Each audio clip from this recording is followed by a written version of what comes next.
Der ist aufgefahren über alle Himmel und hat sich gesetzt zu deiner Rechten und ausgegossen den verheißenen Geist über die Kinder seiner Gnade.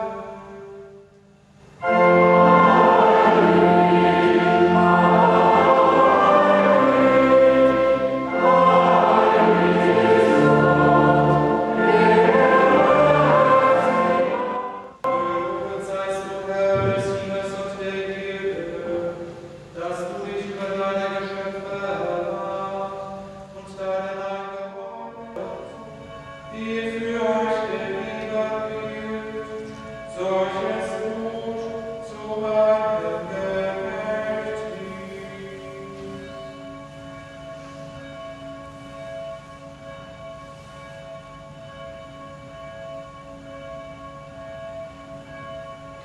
Zur Vergebung der Sünden, solches tut, so oft es trinket, zu meinem Gerecht ist.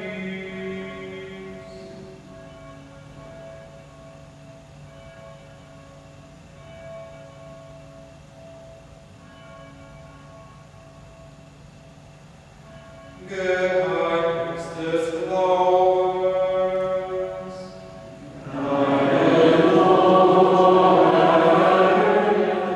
Vater unser im Himmel,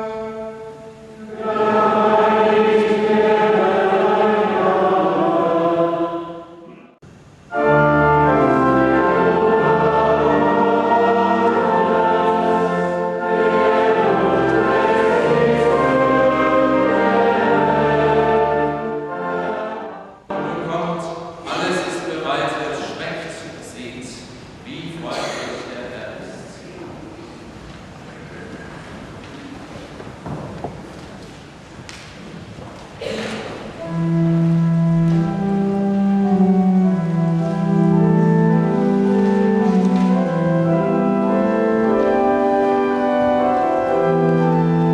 ihn ist. Das ist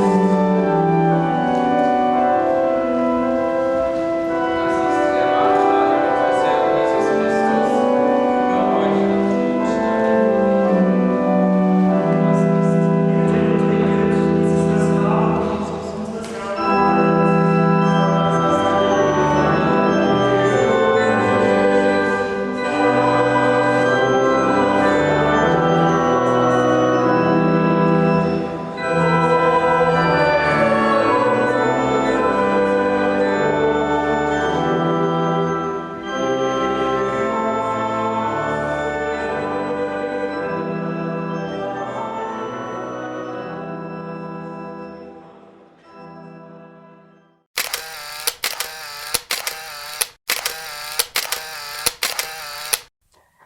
Saudara-saudariku yang terkasih, salam sejahtera bagi kita semua. Kembali dengan saya, Pastor Faustinus Gule, OSC.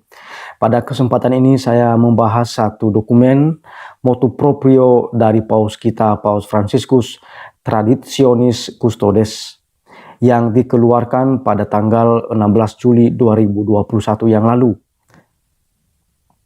Semangat yang mau disampaikan oleh Bapak Paus Fransiskus di dalam dokumen ini adalah supaya kita menjaga kesatuan dan universalitas di dalam gereja. Yang kedua, juga Bapak Paus mengatur kembali bagaimana tata pelaksanaan dan aturan-aturan main di dalam misa Tridentin atau misa bahasa Latin. Bapak Paus tentu saja bukan menghentikan misa tersebut, tetapi mengatur pelaksanaannya supaya semangatnya juga semangat menjaga kesatuan dan universalitas di dalam gereja Katolik.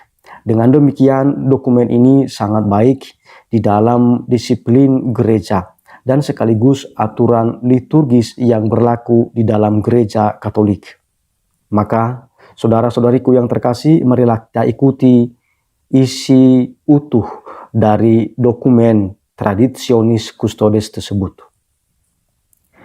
Surat apostolik dalam bentuk motu proprio dari Bapa Suci Paus Fransiskus, Traditionis Custodes, tentang penggunaan liturgi Romawi sebelum pembaharuan tahun 1970. Para penjaga tradisi, para uskup, dalam persekutuan dengan uskup Roma merupakan prinsip yang terlihat dan dasar kesatuan dalam gereja-gereja partikular mereka. Di bawah bimbingan Roh Kudus melalui pewartaan Injil dan melalui perayaan Ekaristi, mereka memimpin gereja-gereja partikular yang dipercayakan kepada mereka. Demi memajukan kerukunan dan kesatuan gereja, dengan perhatian kebapaan terhadap mereka yang ada di beberapa daerah, menganut bentuk-bentuk liturgi sebelum pembaharuan yang dikehendaki oleh Konsili Vatikan II. Yang mulia pendahulu saya, Santo Yohanes Paulus II dan Paus Benediktus ke-16 telah memberikan dan mengatur kewenangan untuk menggunakan Missale Romawi yang diterbitkan oleh Santo Yohanes ke-23 pada tahun 1962. Dengan cara ini, mereka bermaksud untuk memfasilitasi persekutuan gerejawi bagi orang-orang Katolik yang merasa terikat pada beberapa bentuk liturgi sebelumnya dan bukan bagi yang lain.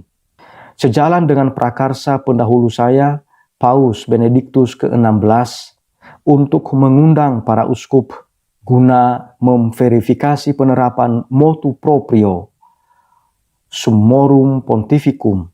3 tahun setelah penerbitannya, Kongregasi untuk Ajaran Iman melakukan konsultasi terperinci kepada para uskup pada tahun 2020, yang hasilnya telah dipertimbangkan dengan cermat berdasarkan pengalaman yang diperoleh dalam beberapa tahun terakhir.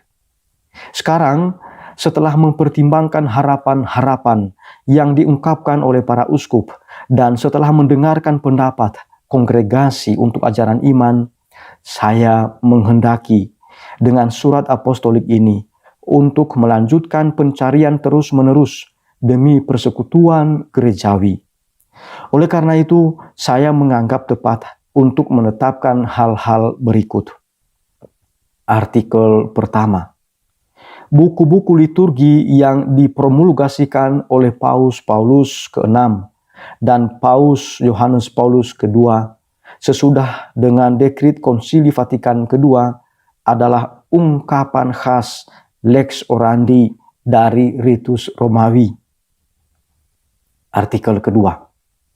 Uskup diosesan sebagai moderator, promotor, dan penjaga semua kehidupan liturgi dalam gereja partikular yang dipercayakan kepadanya, bertanggung jawab untuk mengatur perayaan liturgis dalam keuskupannya sendiri. Oleh karena itu, adalah kewenangan eksklusifnya untuk mengizinkan penggunaan Missale Romawi tahun 1962 dalam keuskupannya dengan mengikuti pedoman Takhta Apostolik.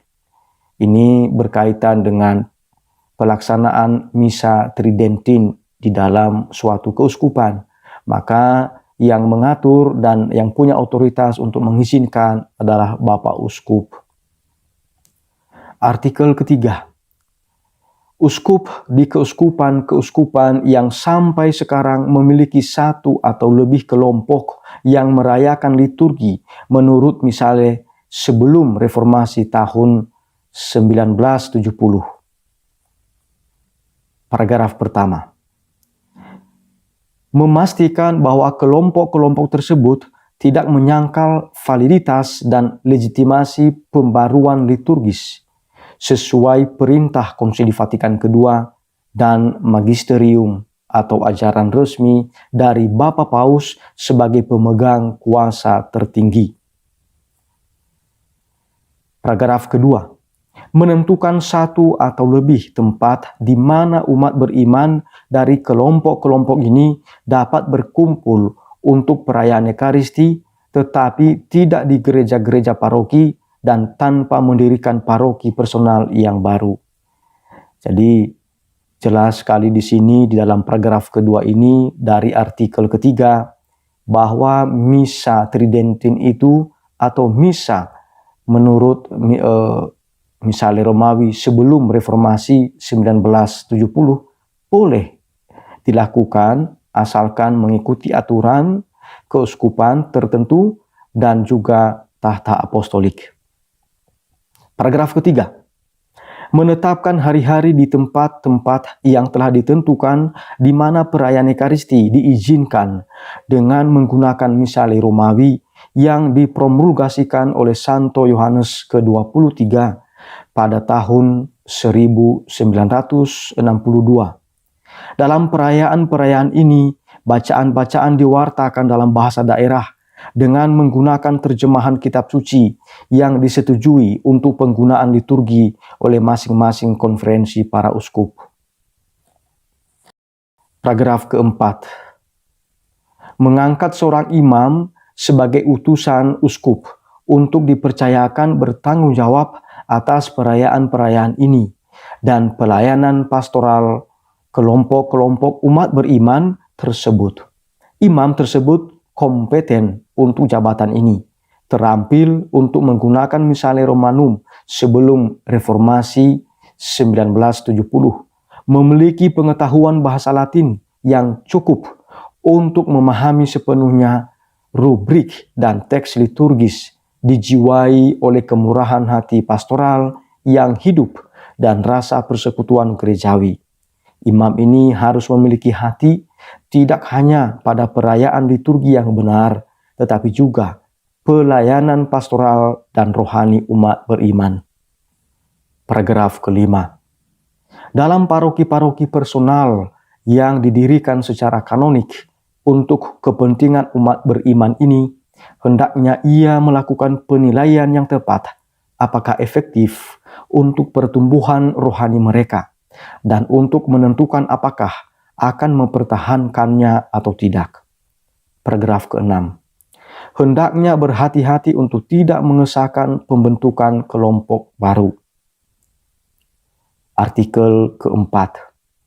Para imam yang ditabiskan setelah penerbitan motu proprio ini yang bermaksud merayakan liturgi dengan misale Romanum tahun 1962